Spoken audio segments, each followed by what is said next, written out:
on our bedside tables, the dinner table, the office, in our pockets. Many of us have our smartphones close at hand almost all the time. But believe it or not, wearable technology appears poised to move us into an even more intimate relationship with our devices.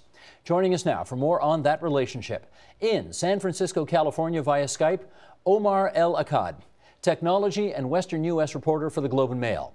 In Maplewood, New Jersey via Skype, John C. Havens, author of Hacking Happiness, Why Your Personal Data Counts and How Tracking It Can Change the World.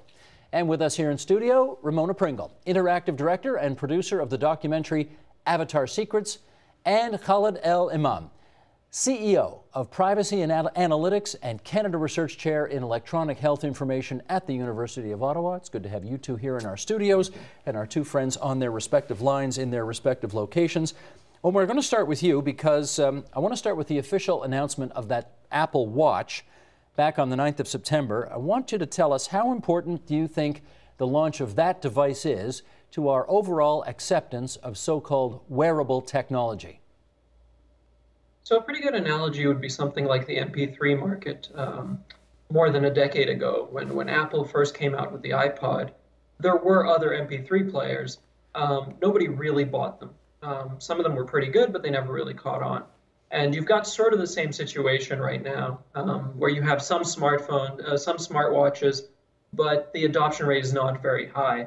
And now Apple has come along with something that looks very beautiful and obviously capitalizes on their massive user base to begin with. For them, it's a huge opportunity because it's an entirely new class of product. But the thing is that it has to work with another Apple device, so that's going to keep it a little bit constrained. But it certainly gives you an entirely new class of data that you can then start to mine. The really big opportunity here is sort of health and fitness, otherwise known as a sort of wellness, those metrics, your heart rate, how much time you're spending sitting down, how much time you're spending moving. All that stuff is now up for grabs. Ramona, what do you think sets it apart from other comparable technology? Well, I think what Apple does better than anyone else is aesthetics. They understand user experience. And I know we'll talk a little bit, I'm sure, of Google Glass, but the real difference there is Apple makes aspirational devices. I mean, if you even look at the recent launch, when they launched the watch, they were also launching their new iPads, which are now available in gold, which has nothing to do with the technology, with the software, with what's inside, and yet it helps it sell because, of course, these are accessories like anything else. They're things that we want in our lives to make our lives better. And so there is that aspirational component. There is, you cannot deny the aesthetic component of how these things add to our lives. So I think Apple understands that very, very well, that we want things that make our lives better, like any wearable that already exists, whether it's plastic surgery or glasses or contact lenses. We want them to not be clunky additions that turn us into robots. We want them to make us better humans, superhumans. John, in terms of monitoring your pulse, in terms of monitoring other vital signs, the work that this new device does in those areas, how do you think the Apple Watch compares to other devices out there? I haven't tested it, but I think what's really interesting with Apple is sort of the ecosystem they're also creating. I think Ramona made great points about the sort of user interface and design side of things. Apple's new health app, I think, is extraordinary. And also the fact that they're now coming out with Apple payment systems, where I think it's like 83% of the credit card industry, at least in the States, is going to allow the sort of near-field communication aspect of the app that they have in the phone. So I say in the phone versus the watch, in the sense that for me, a wearable device is just, basically a really well-designed, which is important, fashionable, strap-on computer. So I think the big thing about the Apple Watch is to think, well, what's the Apple ecosystem? Because I think that's their larger play. Khalid, what's your view on how influential this will be in this new generation of equipment?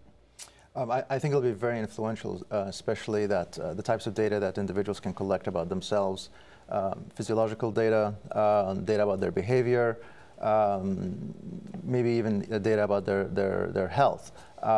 So that raises a lot of interesting questions about how that data will be used, who will use it.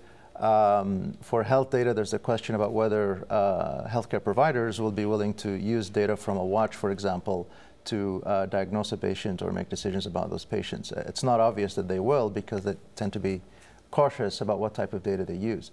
But it's an interesting conversation, and also, of course, it raises a lot of privacy issues as well. Let me pick up on that, because you've really opened a can of worms with that, Ramona. People who are early adopters of this kind of technology, do you think they understand or are prepared for the invasion of their privacy that will presumably come along with this? Well, that's right. You have these new devices, and with these new devices means that there's a whole lot more of our data that's available to big business, to government, to really anybody, potential spouses, friends. Our information is now available, and we tend to want control over that. It's very useful in given situations, but getting into the wrong hands, that's where we get into that science fiction scenario that scares all of us. When you actually say the early adopters, the people who are, the first to line up to get that Apple Watch, are the ones who were the first ones, the journalists mostly, who are getting those Google glasses. They also tend to be the most informed, and so they are aware of the social bargain that they're entering into. They're aware of, you give me this technology, which gives me this new data, which gives me these new capabilities, this new curiosity that I can test this out, and in exchange, I know what I'm getting into. And they're content with that. I believe, well, it is an exchange. So the thing about being in the information age, which if we are in any era, it is the information era, is that information becomes power, knowledge becomes a form of currency.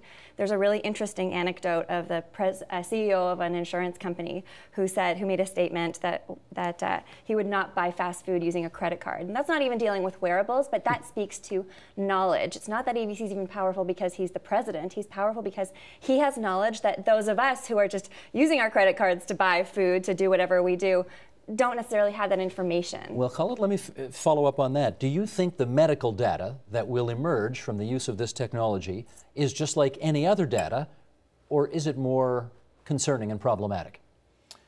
It can potentially be more concerning and problematic. I don't think we're there yet, but there's a hypothetical risk there. Which is what? That the data will be shared broadly and then used to make decisions about you individually. I mean, the data will be collected, it'll be aggregated, people will do analysis on that data and learn something about the population. You know, people with blue hair do certain things at certain times of the day.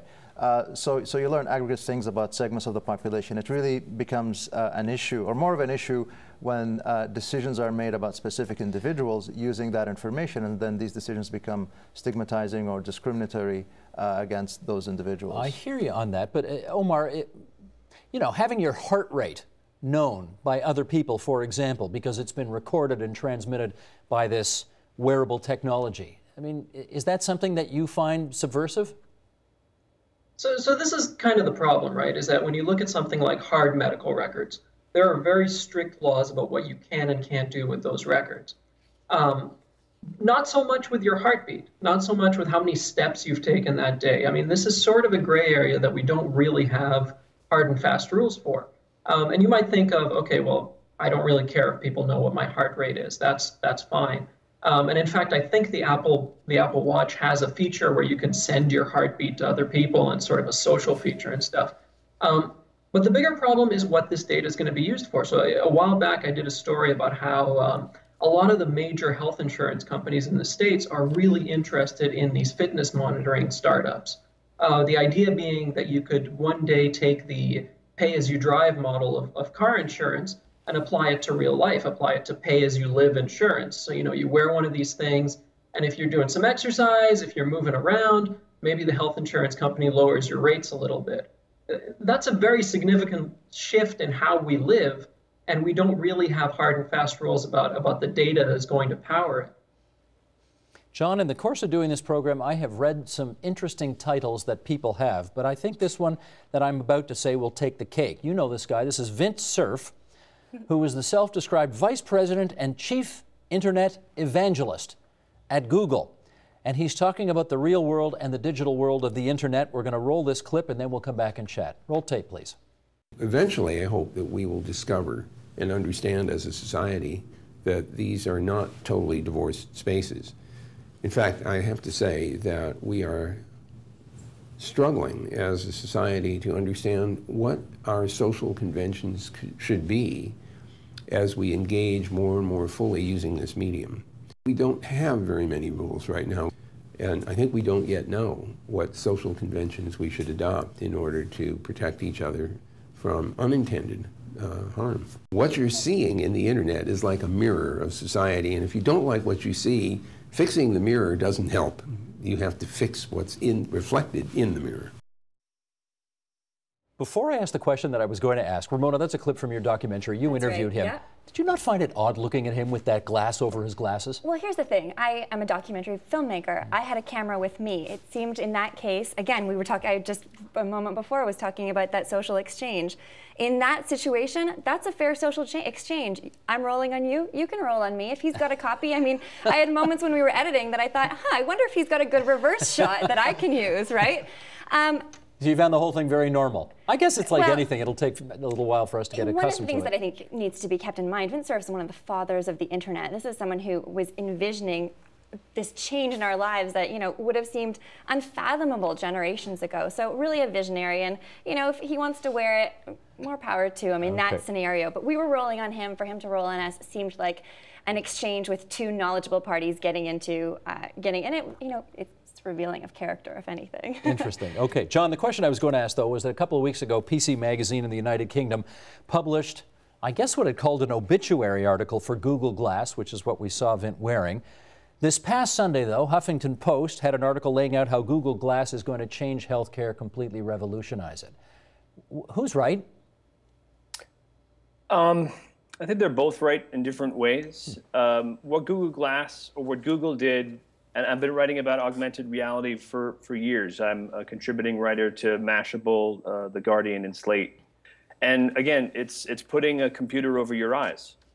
The reason I think Google deserves credit is that you can see those Google glasses that people are wearing. And so the cultural shift is what I think is most important. And Ramona spoke to this, the sort of exchange that you can have when you're looking at someone while you have a device that records. In terms of surgeons using it, I've seen some great uses of real-time coaching, so that hands-free is also why Google Glass, Oculus Rift are going to be such a big deal. But one thing we haven't really touched on in terms of the privacy is also the fact that the cultural convention that a lot of people don't realize with Google Glass and similar technologies is the fact that you're also allowing facial recognition technology to tag people's faces. And this is where there's a huge control of data issue that I think is actually a bigger issue than privacy, or a lot of people use the word privacy, but I like to use the word control. Because if I'm in public, I can't expect people to, not necessarily take my picture if I'm in a Starbucks per se, but once they use a service that lets my face be identified through facial recognition technology, and Facebook now has something like 98.9% accuracy with that, meaning related to what the human eye can do, and then post that for use for advertising revenue. That's another thing. I mean, Vint Cerf, I interviewed him. He is a titan. He's a great human being. But, Google is an advertising company. So you have to remember that whatever is said in the context of Google, search is amazing, but they make their revenues off of advertising. So wearing these glasses and having you be identified also means that our identity in the form of data is used to help encourage advertising, which isn't necessarily evil, but it's a pretty important bias to discuss. Colin, I want to follow up on something that John raises there, which is the Massachusetts Institute of Technology, I gather, is working on a medical application for Google Glass, including something called Smile Catcher, which aims to interpret your mental well-being through the number of smiles that are directed your way. The thing can pick it up. Is Google Glass a different level of privacy concern from other so-called wearables? Yes. I mean, I think that the issue of video and pictures and being able to recognize individuals in near real time, and then pull data also in near real time and tag the face as you're looking through the glass, that's creepy. Well, I think most people will find it creepy. The thing about the smiles is, how accurate is that going to be?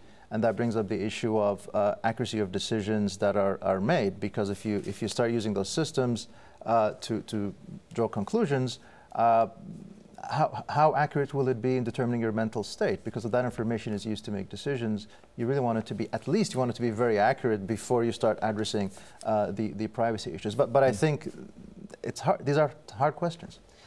You know, Ramona, what they call people who wear that Google Glass, right? You tell me. Well, I don't want to say it out loud because it sounds vaguely vulgar, but do you want to say it out loud? No, I'm not going to say it. If you're not going to say it, I'm not going to. Well, all right. In the interest of, they're called glass holes. Right.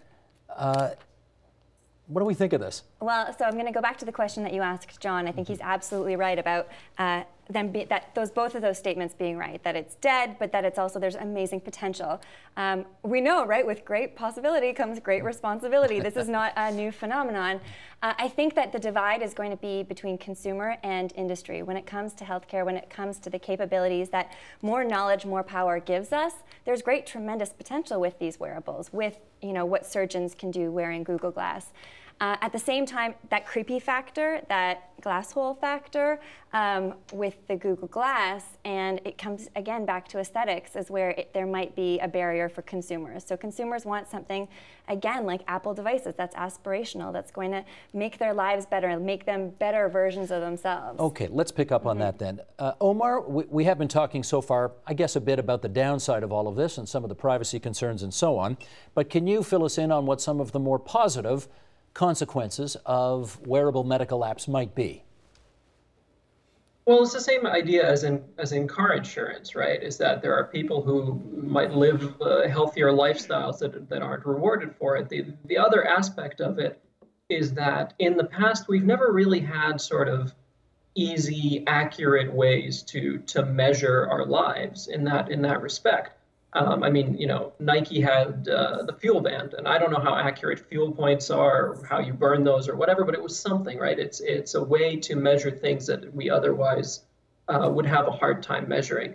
And what this does is that it lets you take control of your lifestyle in a much more sort of minute way. So I know people who've become obsessed with the data that they create. How much time did I spend sitting today? What was my average heart rate? How many calories did I burn? And then can I go on and measure that tomorrow? So those things sort of never existed before, and they open up. I think they've made a lot of people's lives a lot better. The only question is, is that data secure, and what can be done with it without my permission?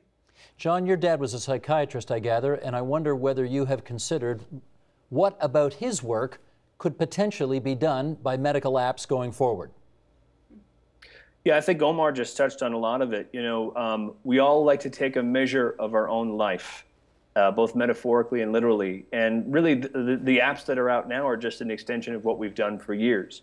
I mean, if you've ever stepped on a scale to measure your weight, you've used an app, right? It just happens to be, kind of a clunky older version app that people don't always think about.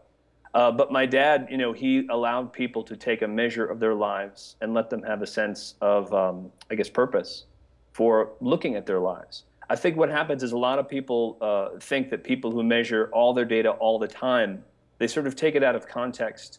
I think for a lot of people, I mean, some people it is kind of a hobby, but like Omar was just saying, this is transformational.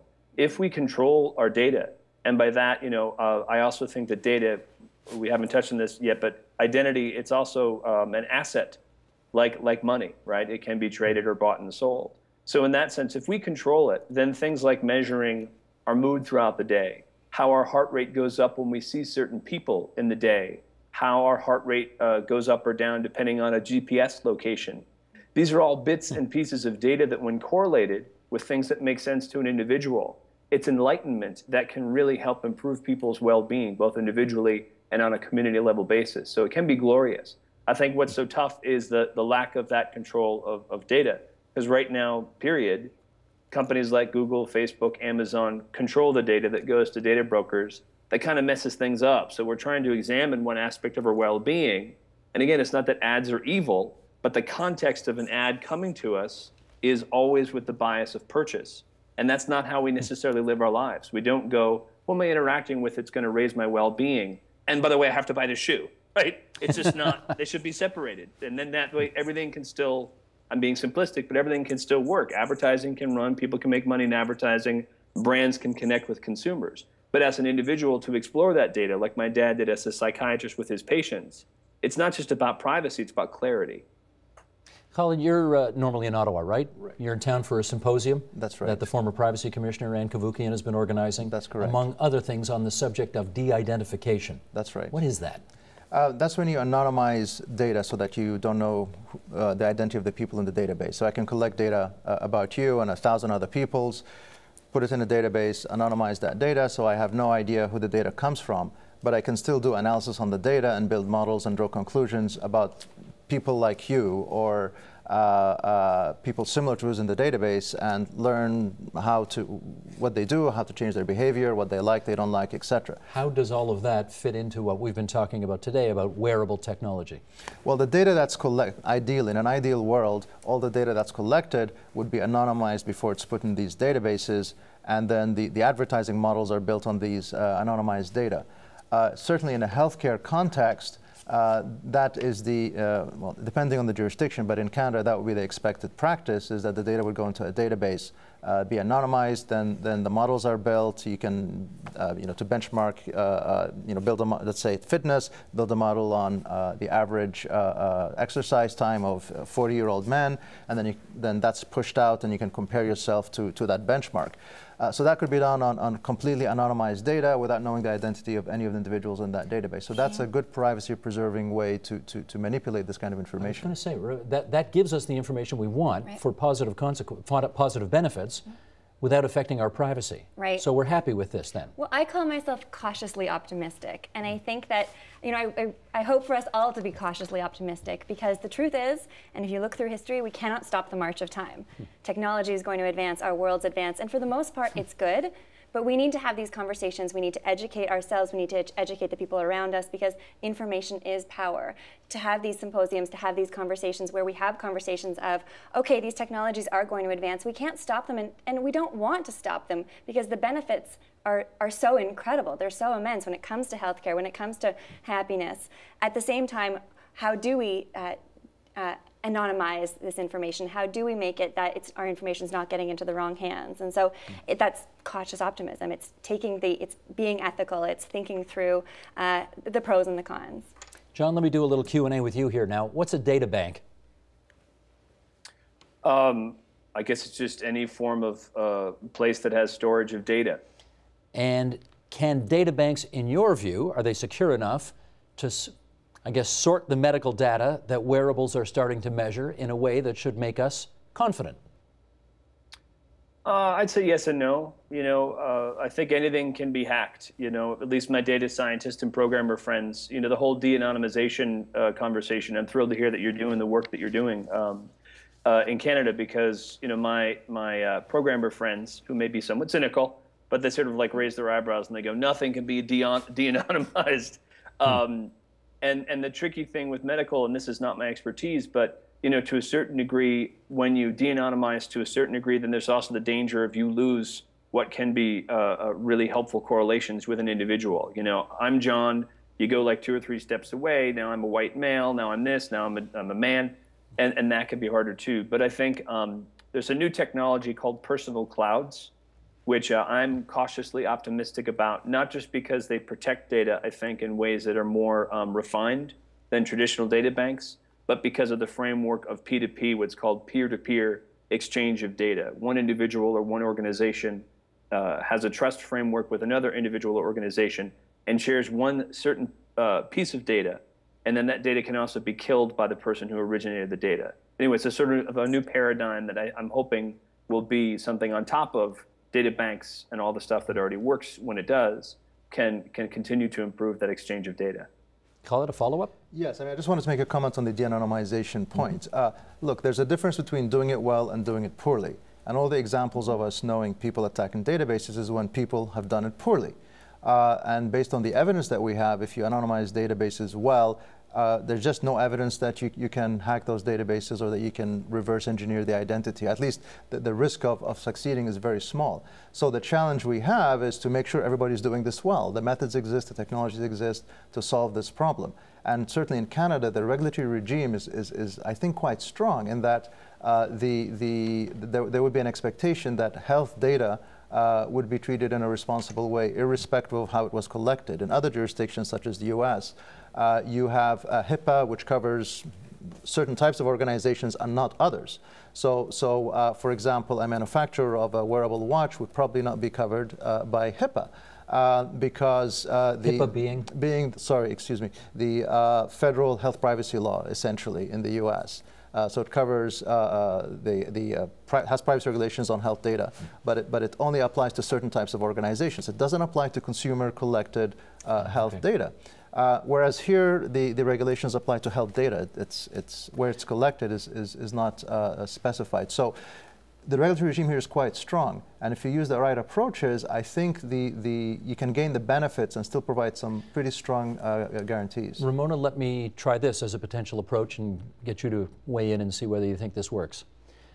We collect all this health information, but the personal cloud or whatever automatically destroys it after whatever period of time, so that you get the information, you get the positive benefit from it, but then you don't have to worry about the privacy aspects because it disappears into the ether after that. Snapchat for health info. So you're not buying. Well, give us a tip for those who don't know. Tell them. Snapchat is a photo sharing tool that was very popular, especially among young people, for photo sharing, with this idea that it was more private because you could send a photo, but then it would disappear. That's what's supposed to happen. That's what's supposed to happen. But we know that there was a recent hack and that they don't disappear. Built into their own technology, it will disappear, but there are hacks. There are other apps that you can use to pull images from Snapchat, that you can take screen grabs, that someone can hold a camera on top of a smartphone. I mean, that's a simple hack that doesn't involve a hacker, that just involves a second camera, a second smartphone to take an image of that screen. So there's no security here. So there isn't security. But I think what's important is the conversation about, maybe making it disappear. The fact that we know that we need to do things to safeguard our information, that we need to put up those walls, is better. It's a natural starting place. Again, these advances are going to happen. We are going to move forward. The technologies are going to move forward. So we need to be having these conversations. And if the idea of it disappearing automatically may not be entirely foolproof, at least it's one step. And then once those barriers get broken, we figure out how to fix that breach. You guys know way more about this than I do, so I'm going to ask your indulgence here, because we're going to play another clip, and you're going to tell me how to pronounce Manisha's last name. The digital health futurist Manish Junja, is that how you say it? Junasia. Junasia, thank you. I knew one of you would know. Okay, here he is speaking at an event called Anticipating 2025. This is at Birkbeck College in London, UK, in March 2014. Roll tape. You approach your smart vending machine in the future, it knows that you've got high cholesterol. It knows that you haven't walked much. It knows you haven't slept that much. You go to select a chocolate bar and a fizzy drink. And the vending machine, because it's got AI and the Internet of Things, actually says, hey, don't you think you should have a coconut water and a granola box? How do you feel about machines knowing more about the state of your health than you, or even your doctor? Omar, you want to answer that question? God, I would punch that vending machine. Vending machine. This is the sort of problem, right? Is, you know, when you go to Facebook's main page and you're not logged in, it encourages you to sign up, and it says Facebook is free and always will be. That's not an accurate statement. What it really should say is, you know, Facebook costs no money. Because there's always a transaction there. With all these devices, there's going to be a transaction. You are paying. You're just not paying in cash. You're paying with your personal information. And so this is fundamentally the shift that's going to happen in mindset, is people are going to have to understand that these are transactions, and you have to measure the value of each transaction. If I go into a grocery store and I see a $50 chocolate bar, I'm not going to buy it. That value proposition doesn't make sense to me. The same thing in the digital world. A couple of weeks ago, I was on assignment in southern Louisiana. A very difficult place to get around. The land is literally melting into the Gulf of Mexico. And so I turned on my GPS, turned on Google Maps, and I was happy to let Google have my personal information with respect to where I am, in exchange for me not driving into a swamp. You know, that's sort of the value proposition here. And you're going to have to make it across the board now. You're going to have to determine how much you want to pay in personal information for a variety of things, including possibly, you know, those vending machines. John, how would you react if you wanted to push the button for a soda pop and instead it said, your cholesterol's a bit up, why don't you try something a little healthier? I would also probably punch it as well. So I second the punching. I think it's about choice. And I think, you know, the word creepy we used earlier, which I think is a good word, but it still keeps it in the realm of personal preference. I have a couple of friends, and I know Manish. I think he's brilliant. His blog is excellent. I think it's manishjuneja.com. These are also legal issues. I think one of the things about driving, like you mentioned, it's a great example. Google's an amazing tool, Google Maps, etc. However, I think the thing that a lot of people don't think about is where you're driving and when. It's not just the exchange of data that where you're driving that at one instance. It's all the other data about you that's unique to your identity and what you're doing in that moment that contextually, when aggregated, is worth a lot more than it might just be to, quote, buy that information at that time. For instance, if there was a report saying how many people travel in this point of southern Louisiana at this point, then that one piece of data would be, well, I'm driving, here's my GPS. However, then the next question is how many journalists are driving? How many men are driving? How many men in this age range, in this demographic? There's so many other points of data, right? It's very hard these days to think about the fact that just because you turn on the GPS, Google is only accessing that one piece of data. When depending on the hardware, the firmware, all these things, all this other contextual information about you is being made available. And the candy machine is a great example. So there, again, that's why sort of a personal cloud or a personal data bank or something where you can reveal where and when and who and what tiered information you want to reveal to others. There's ethics involved, but it's also about money. And it's about the fact that other people are taking these assets from us, mainly data brokers, third-party opaque data brokers, and making money off of these transactions. And more importantly, gaining the insights about our lives that if we had could, again, increase our well-being, but right now aren't available to us. Well, Ramona, let me take this so-called value proposition, excuse me, to a somewhat absurd level, because Manish Juneja cited a study saying that 70% of people would be willing to share the data collected by their, are you ready for this? Smart toilet, if it could improve healthcare. Is that a reasonable trade? I think it is. I mean, I think if people are getting something out of it, if it's going to make them healthier, they're going to want to do it. Now, granted, you know, people may not want to be associated with that information. There's private information that we still have social mores, social taboos, things we don't like speaking.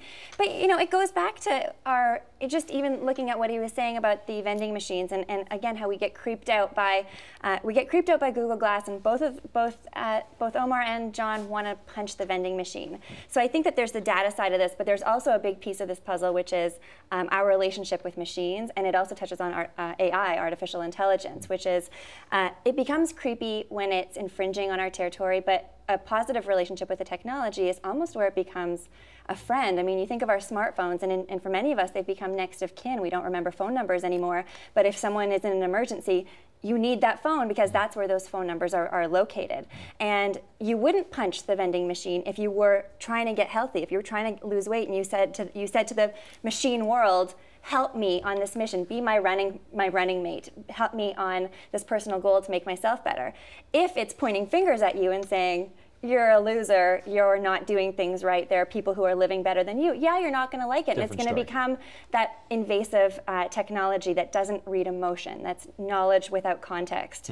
And I think that those won't get adopted because we still want to, it's anthropomorphic, right? We want to put human attributes on our technologies for them to be adopted into our lives. And if it is obnoxious, it's obnoxious. We don't want to surround ourselves with obnoxious. Colin, I got a little more than a minute left to go. Again, let's look at a potentially positive application of all of this. The World Health Organization estimates we could have a worldwide shortage of doctors to the tune of 4.3 million. Could health apps help bridge that gap? Potentially, but you have to remember a number of things. I mean, the point I mentioned earlier about data being, because the data can go to a nurse and the nurse can help make decisions for you and so on. But there are issues about data quality. And is the data good enough to make medical decisions? But the other key thing is sustainable behavior change. If we have apps that give us feedback, I mean, there's evidence that people may change their behavior in the short term because of the novelty. And you know, they'll exercise more, they'll eat better, but is this sustainable? And I'm not sure that the evidence is supportive that these apps result in sustainable behavior change, so that if you have a shortage of doctors, that the apps will result in consumers actually improving their wellness because of the apps. Khaled, I am waiting for the day when I get diagnosed on my wearable Apple Watch and then get a second opinion from my Google Glass. That day is coming, and it's a bit weird, but we'll see. Ramona, you're... First, Apple and Google need to talk better. Well, that's okay. That's true enough. Thanks, everybody, for your help on this. Omar, John, Colin, and Ramona, great to have you on TVO tonight. Thanks so much. Support Ontario's public television. Donate at tvo.org.